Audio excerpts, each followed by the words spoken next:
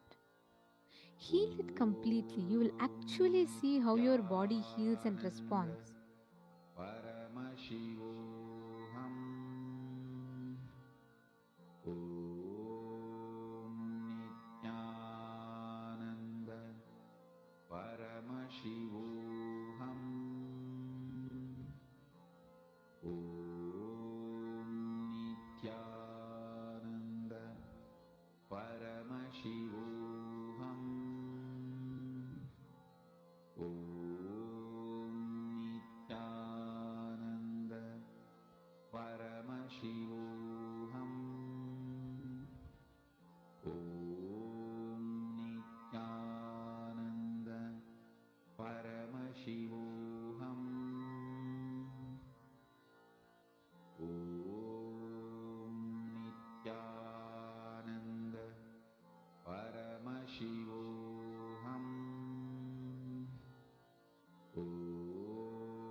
Please relax. Please relax. How many of you were able to manifest that whole the healing in your body? How many of you are able to see the healing happening in your body? Post in the chat. Ma Wegzu, Ma Prithvi Prasad, Ma Jenny Tran, Madonna, Ma Marian, Ma Sonia Rao. Post the exact experience you had, Ma Ning.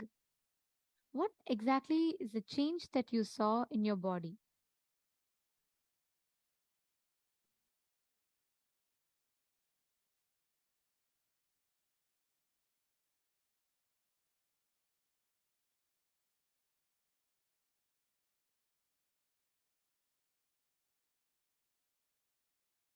Whatever was the experience that you had post that?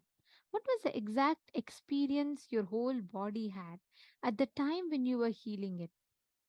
See, it is like we all have these emergency room, right? Like the moment you go, like the whole ambulance rushes to you and they do this, the paramedical, right? They get to you immediately and they attend to you. Something like that. Your body has this automatic function where the moment it cognizes that there is some uh, problem in your body, it automatically rushes to that place to heal and attend to that part of your body. And it's an innate intelligence our body actually has. But by the time it comes, we apply medicine, we do all sorts of things to, keep it. And we get too used to having medications. But this innate part of us exists. That Shakti that attends and heals is what we call as the Kundalini Shakti.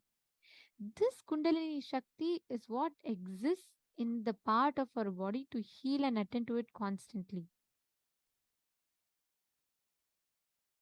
Come on, let's see. All of you post. Ma Janani is saying, I felt the heat. My Hedishlak is saying, I tried with my right eye. Very beautiful. See, Ma, understand, my Hedishlak. You should not press it. You should just be very gentle with it. And also, when you're manifesting this experience of healing, you will be able to actually see slowly your body will start, you will start seeing that improvement happening.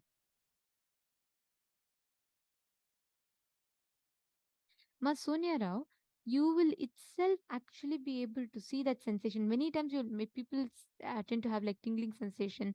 I have seen one of the most beautiful things is one person who had a cross nose. He actually manifested this power after Swamiji's initiation, and his nose automatically straightened. There's a very, very beautiful post about it on Facebook. Oh, beautiful. One Chinese participant has posted the soreness in the right leg has almost disappeared. Actually, understand it is not just healing. You will be able to alter the features physically. It is just giving that experience of completion, you giving that manifestation to your body, the energy to your body, the supply to your body for it to heal itself. Ma Jamie, Ma Jamie Jacksowski, are you driving the car? If you're driving, please do not attend the program. Swamiji has always been very particular about participant safety. So please do not drive and attend the program. You can either go to a safe place and attend, or you can pull over somewhere, but do not drive and attend the program. Thank you, Ma. Yes. Now, listen very carefully. Today, when you are manifesting this power, whenever you are healing yourself, you are liberating the parts of you inside you that is stuck.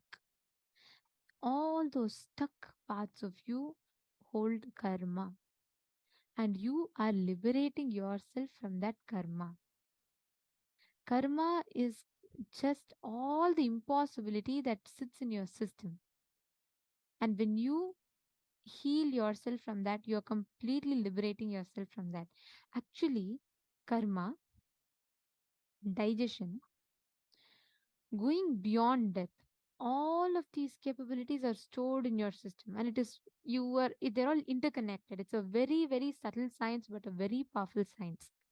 Swamiji reveals about it. We will be listening to that in the next session. Understand, your karma is not some conceptual thing that is there. It is directly linked and connected to your existence. Let us listen to that beautiful revelation now.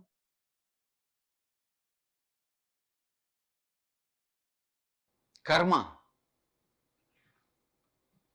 the hangover of the past. Please listen.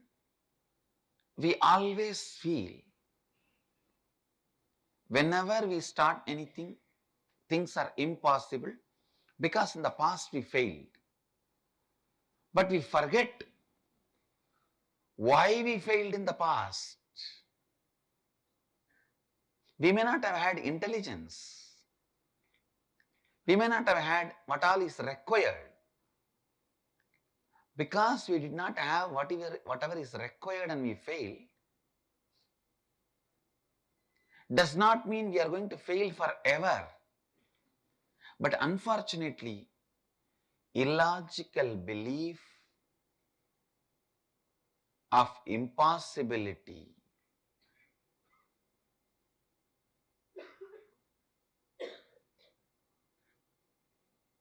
in your inner space is karma.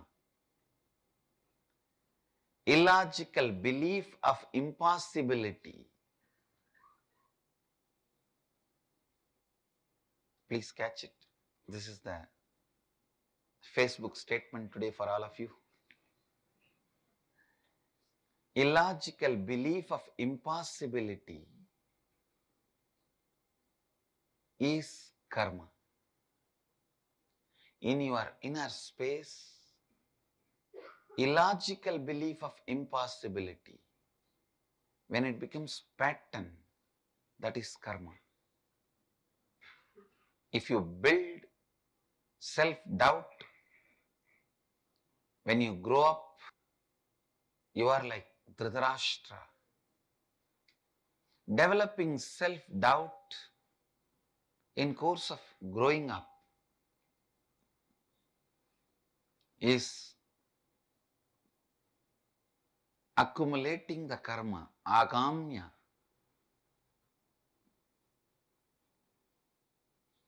Encouraging the self-hatred with which you happened is prarabdha karma, like Shaguni. Coming down to the human body with a self-denial is Sanchita Karma, like Duryodhana. Understand? Self-denial is given birth by self-doubt and nourished, nurtured by self-hatred. All impossibility is combination of these three.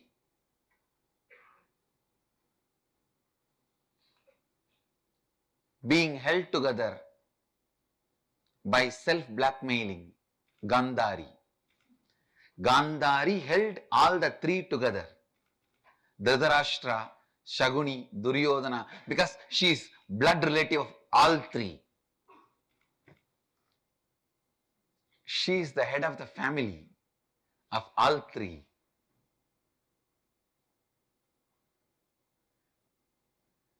The self-blackmailing pattern, Gandhari keeps Dhritarashtra, Shaguni, Duryodhana together. If Gandhari was not there, at least Shaguni would not have stayed with Duryodhana.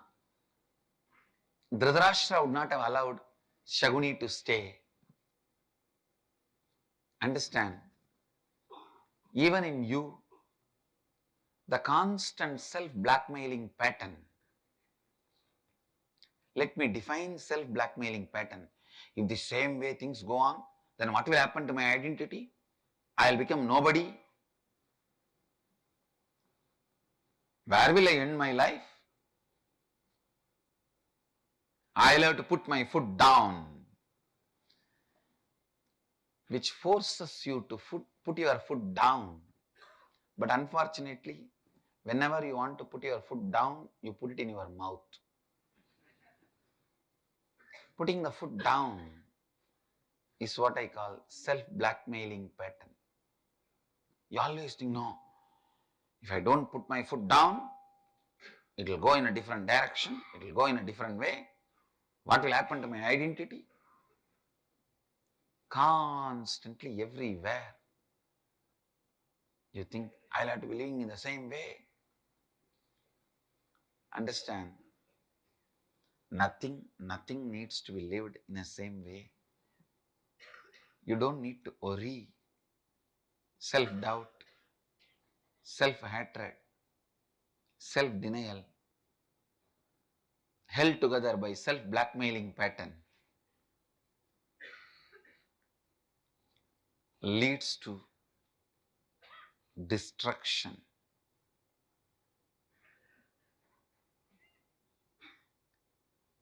Only in the pure, beautiful, Advaitic space, you will even understand, look beyond the self-blackmailing patterns with which you are suffering. Self-blackmailing does not need to be your lifestyle. Self-blackmailing does not need to be the way you are approaching, cognizing your life.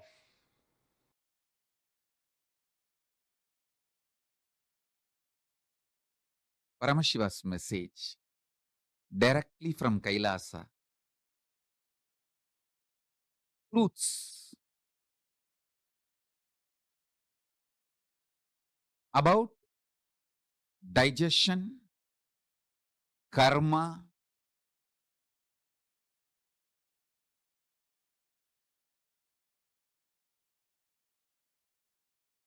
not just liberates you from millions of your patterns, the patterns are converted to power.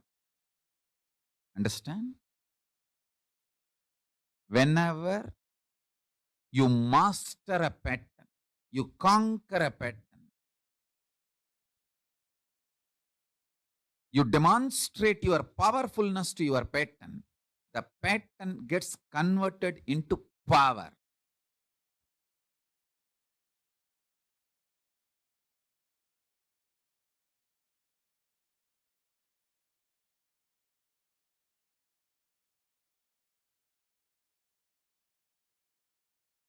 I'll start with few basic truths. One, in the field of consciousness, ultimate is all pervading and all inclusive. Ultimate is not exclusive in the field of consciousness. For example, in a country, there can be only one supremo. Only one person can be head of the state. Not even two. But in the consciousness field, whatever is supremo, that is all inclusive and all pervading. There is no exclusivity. You can't say there can be only one supreme.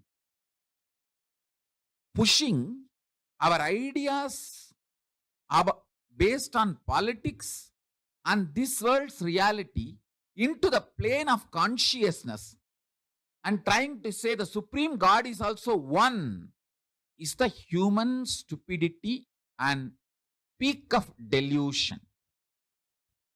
But actually in the field of consciousness, the supreme is oneness. It is all inclusive. It is all inclusive. Listen.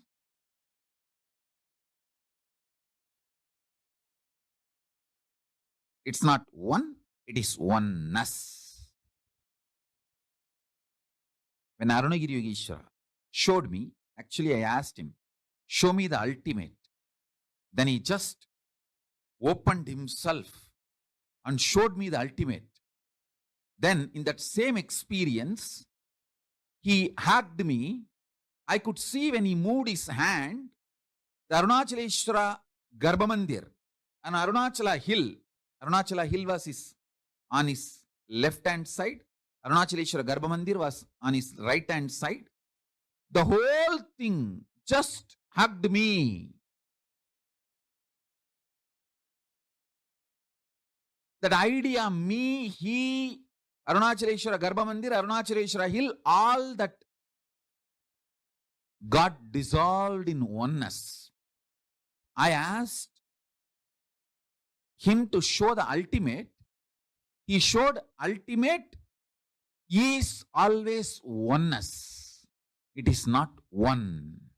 It is oneness. So understand this truth. If you experience ultimate, you have everything. Nothing is left. Everything is in that ultimate. So remember this basic truth. Now understand the next truth. The digestion system you are having physically is the most beautiful, most complex, most wonderful, greatest,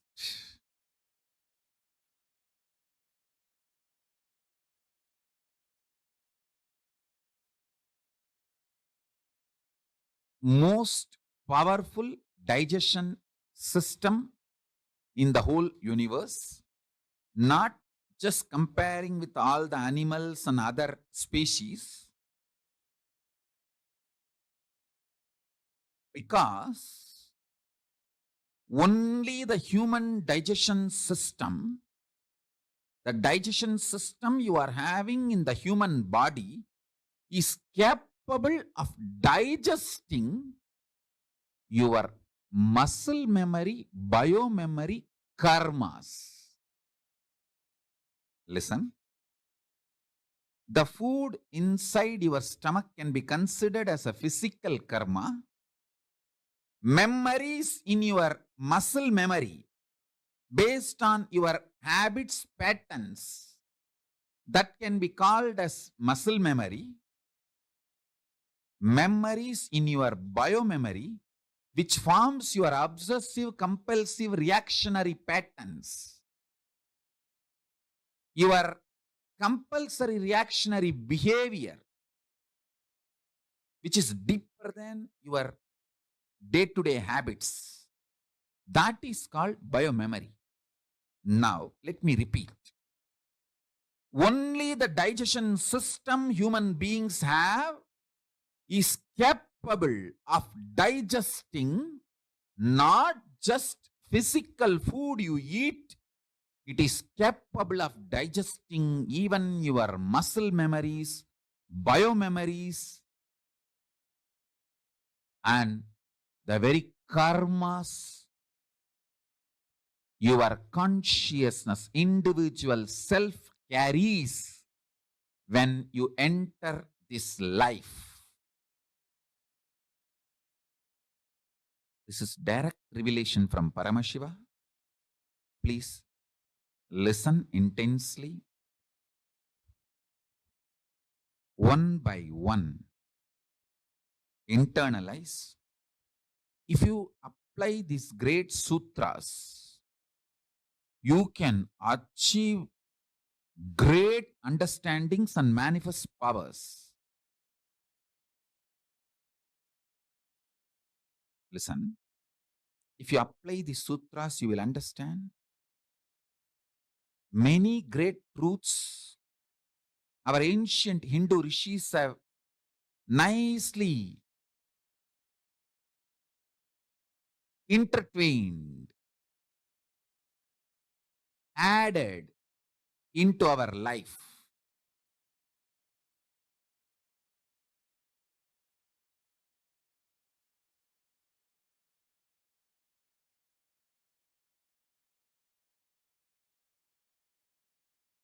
Once I asked Isaki Swamigal, he is a very poor eater. Almost once a month, very rarely twice a month, maybe once in a year, like more than 2-3 times in a month. So totally, if you count whole year, he would not have eaten more than 20 times. Whole 365 days, maximum 20 times only he would have eaten. That kind of a siddha. That kind of a personality. I asked him once, he was telling somebody, that do this vrata. He was guiding somebody with the naga dosha. A karma comes by killing a snake, which is embodied divinity. Many times the snakes in the temple, in the great spiritual places, are like great siddhas, great evolved beings come in a snake body and continue their tapas. That kind of a snake, by mistake, knowingly or unknowingly, if you kill, that brings naga dosha. So somebody with a naga dosha, he was guiding that person to do certain fasting for Rahu and Ketu. I thought fasting will help the body. How can that clear certain karma? So I asked him. He had an old radio. My father's mother is like a radio addicted. Even in my house, there was a radio. She will switch on that radio and she doesn't know how to switch it off. And she doesn't want to learn how to switch it off. She wants the radio to be on almost 24/7. She will switch it on. Those days, only that one Tamil channel will be there, All India Radio. And it will not be 24/7. It will be few hours. But even after that, she will not switch it off. And it will be like a going. But she is okay with that sound, but she will not switch it off. She doesn't want to miss even one program by mistake. She is like a radio addict. And same way when she comes to Isaki Swami's ashram also, she will switch on that old radio. And sometimes it will not be loud enough. So she will take that, it used to be like this size. She will take that and keep it on a small table and put her ears near that and going on listening. He switched off the radio and he said very beautifully, see how that radio works? That sound waves are there. The radio receives that waves and sings or makes the voice, volume, noise, whatever it is. If we stop the radio, it's not that the sound waves disappear, but that radio stops receiving and making the noise, making the sound. Same way, when you do fasting, the biomemory, muscle memory which is inside you, which attracts karmas and makes those karmas manifest ill effects, bad things in your life, that gets stopped, disconnected.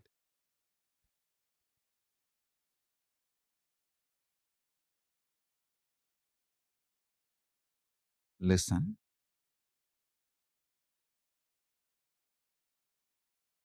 It is such a simple village way of explaining. He said, when the radio is switched off, it's not that the waves are not there, but the radio is not picking up that wave anymore and making noise. Same way, in your body, if you remove the biomemory, muscle memory, which attracts these Nagadosha karmas from cosmos and manifests as suffering and pain, if we just remove the biomemory and muscle memory, you are free from that karma and free from that dosha. I tell you, Krishna says beautifully in the Gita, Svalpamapyasya dharmasya trayate mahato bhayat. Even if you practice practice little bit of this dharma, great mountainous sufferings will melt down and disappear. This is the secret. Digestion, karma, Kayakalpa, immortality. The sacred secret revelations about these four principles: digestion, karma, Kayakalpa, immortality. The great sacred secret revelations about these four principles is the message from Paramashiva directly from Kailasa to all. Now listen one by one. Digestion of karmas leads to Kayakalpa and immortality. Cognizing you are immortal makes your body enter into the space of Kayakalpa and digest all your karmas. Undigestion of karma pulls you down from the state of immortality and Kayakalpa down to the state normal human beings exist with life and death. Karma, understood from the cognition of immortality, leads to Kayakalpa of your body and makes you experience the digestion of all karmas. Digestion, understood in its real sense, digests all your karmas, and ordinary kaya makes kaya kalpa dega for you and makes you immortal.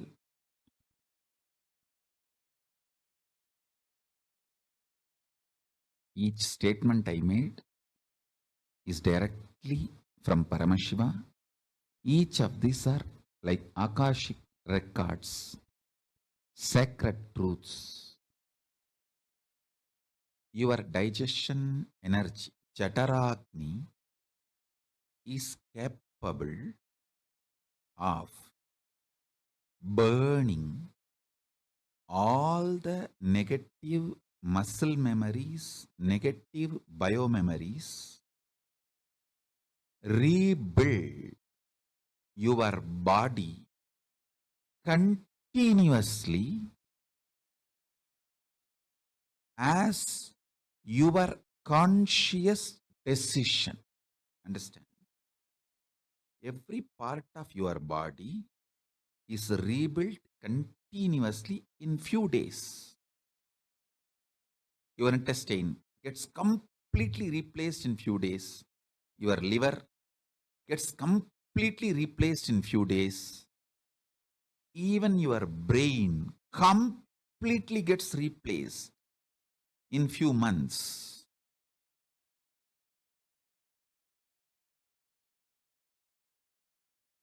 I'll give you one simple example, one incident in my own life. My gurus will insist on me every day taking neem juice. I still remember once,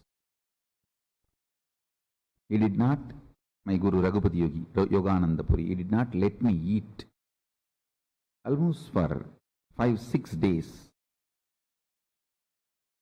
Maybe it was the 6th day, he did not give me food, and whenever he says I should not eat, my mother also won't give food. My mother and he was such wonderful nexus, I should say. My mother is such a sweet, compassionate person, but so dedicated to my enlightenment and the process. My gurus were doing it for me, and my gurus used to tell that they are preparing my body not only to be a yogi and live long life, healthy life, and the way they prepared my body, they said very clearly that even if after I leave the body, it will not go through any of the regular dead bodies decays. How the dead bodies go through decays, the natural decaying happening. My gurus have clearly declared that my body, even after I leave the body, will not go through any of the natural decay. It will just be a naturally mummified body. Of course, I did not understand all that at that time, and he used to tell me that that is why so much preparation we are doing. Not only no one can poison you, even if they poison your body, you will not die, you will only detox and automatically cleanse your body by its own strength, and you will live healthy as long as you want. And even after you leave the body, it will not go through any regular decay. It will just be like Jiva Samadhi, sitting in Jiva Samadhi. Anyhow, he did not let me eat for almost 5-6 days, and not only that, he was feeding me with neem juice.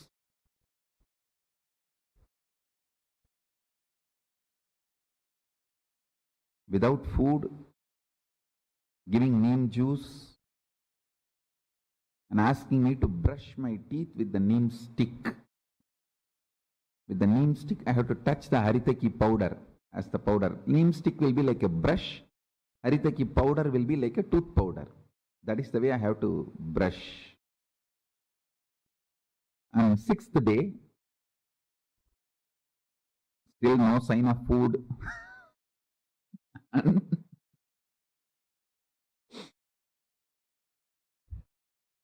Again, neem juice. Finally, I vomited. Nothing came out, just that neem juice which he fed me, that only came out. Because there was no food for last 6 days. What can come out? Only neem juice came out.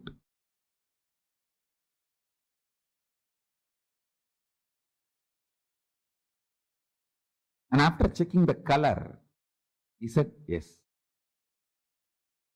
Ronanir samanam aiduchida, ipa nee saapidala. It means the acid which is there in our body, which is responsible for balancing the hunger, which creates the feeling of hunger, or which creates the feeling of satisfaction. The Ronanir Samanam.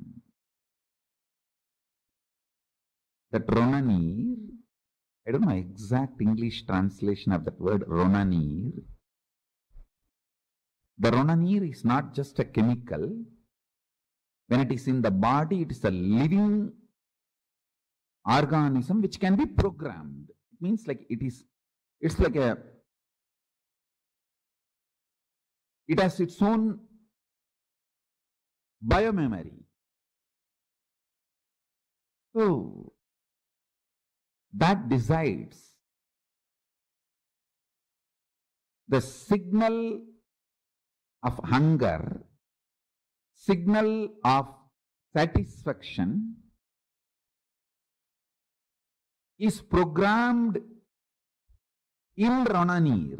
That Ronanir is responsible for maintaining our hunger. He said that has been balanced and programmed. And I tell you, till now,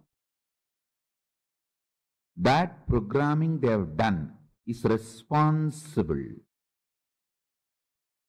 for my healthy, happy life. As I said, 42, can sit in Padmasana, no spare parts required, spectacles or teeth, nothing, no spare parts required, internal or external, happy, healthy, 20 hours a day I can do my work. No medicines, no hospital visits, nothing.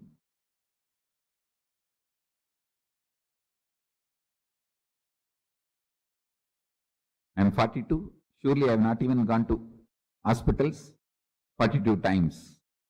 Maybe I would have gone to inaugurate, visit, bless, but not for treatment. Only few times, like when I had the fracture, went to hospital for surgery. Other than that, it's their grace. It's their grace. I wanted all of you to know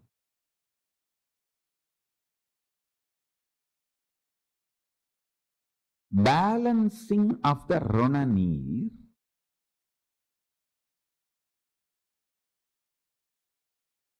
is a very powerful method. I'll give you simple tips. First instruction, keep always your body hungry. Never dump food and fill it. No. You should always feel that subtle hunger. Means constantly the Jataragni is alive, burning. Rana-neer balancing gives you tremendous willpower. Biggest problem for the seekers is self-doubt, self-denial, self-hatred. Will persistence will be higher than the self-hatred, self-denial, self-doubt in a strong person. Higher than the will persistence, consciousness. You need a strong, powerful vessel to do the alchemy process with mercury. Enlightenment is just like alchemy process with mercury. First, you need to have a stone vessel in which the mercury need to be poured, and the energizing process should happen inside the stone vessel so that the molecules of mercury is broken through the energy and reassembled as a solid molecules. It's a whole alchemy process. But the vessel should be strong stone, granite vessel. Same way, the body should be built with hunger and Rana-neer balancing. I am not saying don't give vitamins, minerals, all needed. Give all of that. But stop dumping junk food on the system. Your body will become a powerful vessel where the spiritual alchemy process can happen.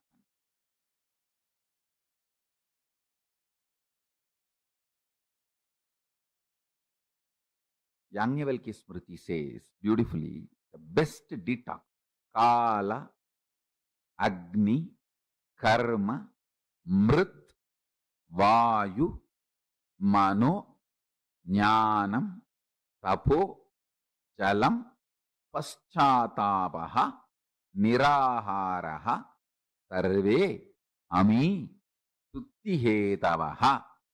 Nirahara is the last but most powerful detox. Work on the body. Work on your body intensely by more and more nirahara. Keep yourself hungry. Whole day you should feel the fire of hunger.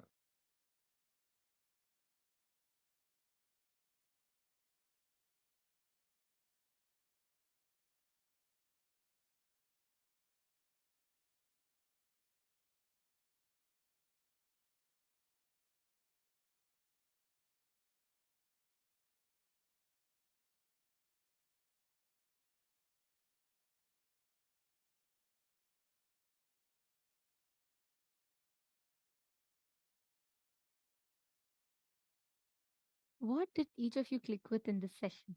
Can I request everyone to post in the chat? What was your click through this session when Swamiji explained about how the karma and how the parasites and toxins sit in our whole body and how they give us the experience continuously of giving us again and again, putting us into the vicious cycle of fear, all the karmas, the thought currents that we entertain. Actually, Swamiji tells all the phobias that we have is because of the parasites sitting in the liver. Many times we have these delusory cognitions in life, right? Like, for example, we will not even know why we are so afraid. We start having fear stroke, and because of that fear stroke, we start thinking something 10 times more. Like, oh, this will happen, that could happen, it'll just be someone is late. But you'll already think that person had an accident and they died. You will start having a panic attack over it. That whole thing is by the bacteria and parasites sitting in the liver. Somji tells the digestion system is the most beautiful, most complex, most wonderful, greatest, powerful digestive system in the whole universe. It is not just comparing with animals, including the whole universe.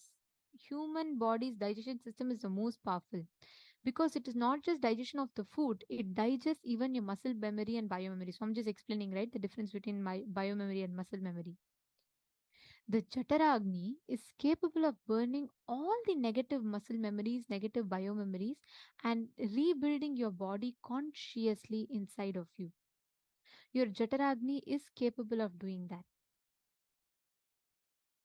So every time your digestion system, the human digestion system, please understand that digestion system is capable of digesting even muscle memories and bio memories together. It is capable of digesting all incompletions and giving us that breakthrough in our whole body. And understand all these parasites that sits inside of us as toxins, all the parasites that sits inside of us as these toxins, chemical reactions in our body, they all cause adverse effects in the way you experience reality, and they cause so much of delusions in your system. Are you all understanding? That is what Swamiji said. Your karma is directly related to your digestion system. Because anywhere you are stuck, anywhere you are deluded, all that is karma. Because your digestion system, the parasites and patterns, like literally are stuck there and they don't let you move forward. And that is what Swamiji had beautifully revealed in this. See, if a private space is available and you're able to like take some time, if you're not in your office or something, I request every one of you to do the next process that we are going to do. This is a very, very beautiful, powerful process. I request every one of you to take out a few minutes, and if you can see, this is a very powerful process called the limb relaxation technique, which actually all of you will notice right after this process, you will feel like you had 1 hour of deep sleep. It's a very, very powerful process. I request every one of you to lie down for a few minutes, just about 10-15 minutes.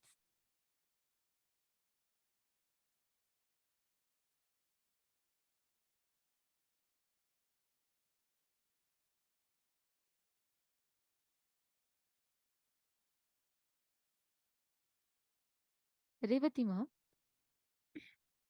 I read your message. If you understand this one message that Swamiji told ma, you will have answers to your question. If you just understand what Swamiji revealed right now, it'll answer your question. Your digestion system, Swamiji will tell, a sannyasi is a person who can digest even stone. means your emotional imbalances cannot make you shaky. Same way, when you focus on your gut health and digestion, you will see how healthy your whole emotions will be. Your understanding? That's what makes Swamiji who he is.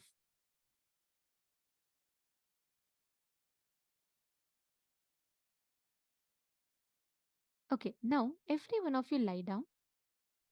Start building tension in each part of your body. Just take a deep breath.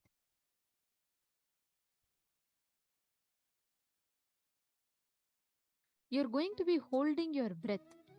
So please take a deep breath. Hold your breath. Inhale.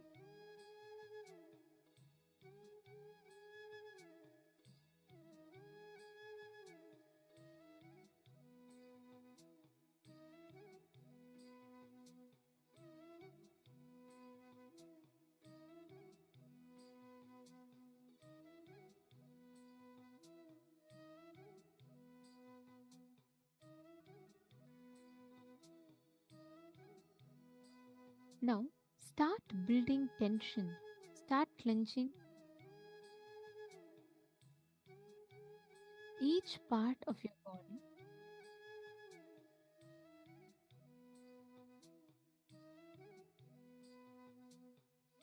Holding the breath inside you, start clenching and tense each of your body one at a time. Start with your feet. Tense your feet completely, tighten them. Your ankles. Move upwards towards your calves, your knees. Build tension. Just make the whole body stiff like stone.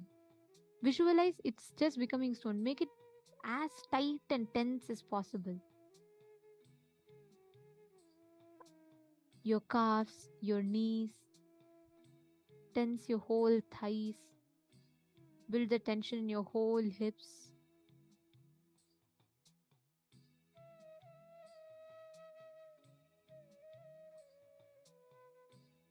Your whole pelvis region. As you move upwards, do not loosen the previously clenched part of the body. Keep moving up, up, and up.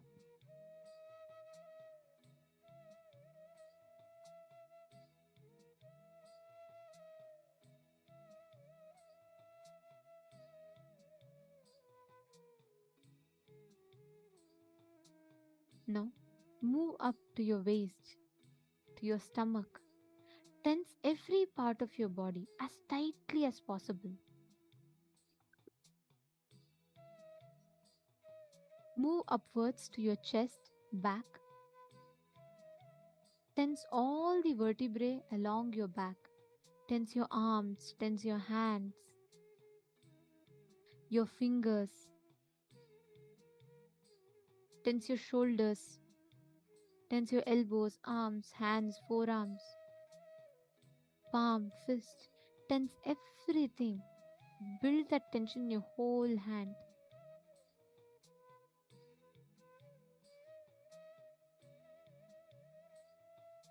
Tense your shoulder blades, your neck, your throat muscles, especially your neck. Tense that whole region completely. Feel that whole body is literally shrinking to the size of a button.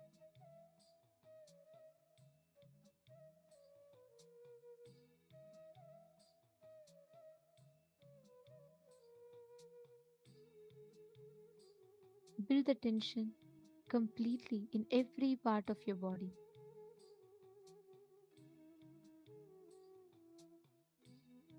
Move to your face. Tense the muscles in the mouth, in the nostrils, eyes, eyebrows, foreheads, cheeks. Squeeze your eyelids shut, clench your teeth. Like your whole face should just shrink into a tight ball. Do not relax any part of your body during this time.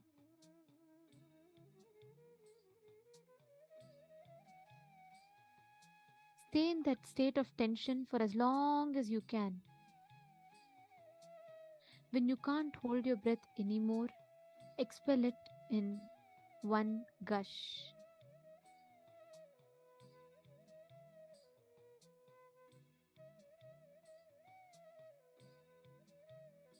Relax your whole body and stay in that relaxed position for a few minutes. Enjoy that energy gushing into your whole body. Now, do the same cycle 2-3 times. Repeat this process a few times. It's a very, very powerful process. Even if you're utterly sleepy, it'll just wake you up. Even if you're not, it'll give you rest equivalent to 4 hours of sleep. It's a very powerful process. Please do it.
Slowly, very slowly, please relax.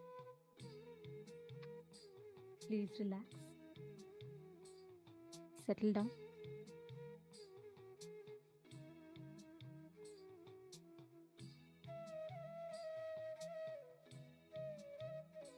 Please settle down.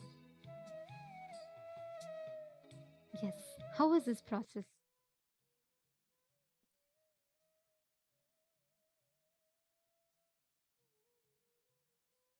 How was this process for you all? Actually, you all should know just doing this process for 21 minutes is equivalent to you having a full night's sleep, like a deep sleep without any disturbance. This process will completely reboot and refresh your system. All the tiredness will be removed.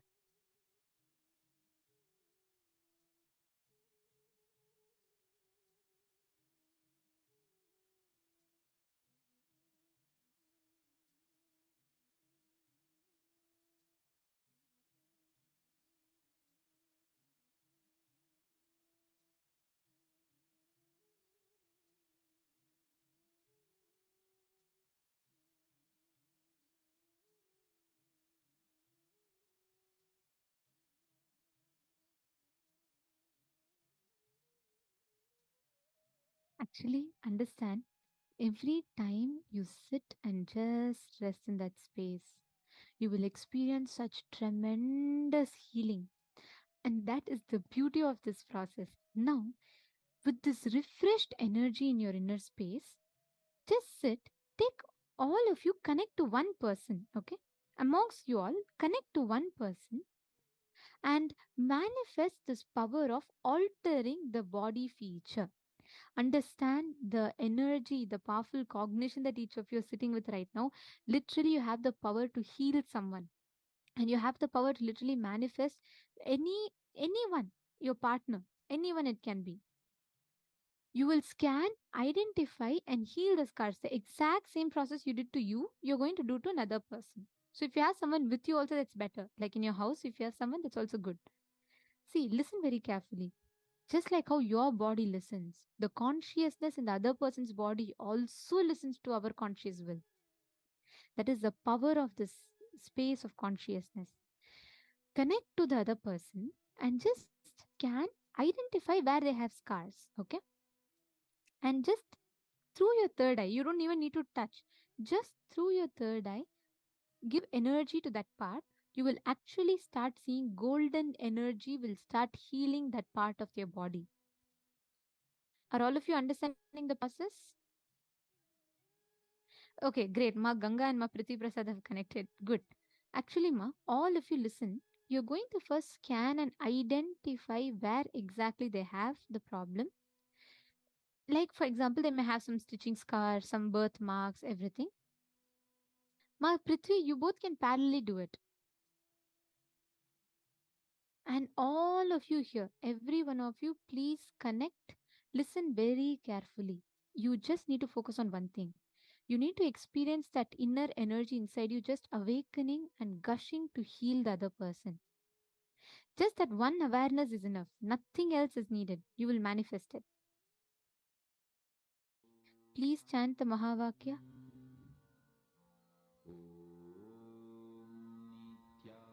Nithyananda Paramashivoham. Om Nithyananda Paramashivoham. Om Nithyananda Paramashivoham. Om Nithyananda Paramashivoham.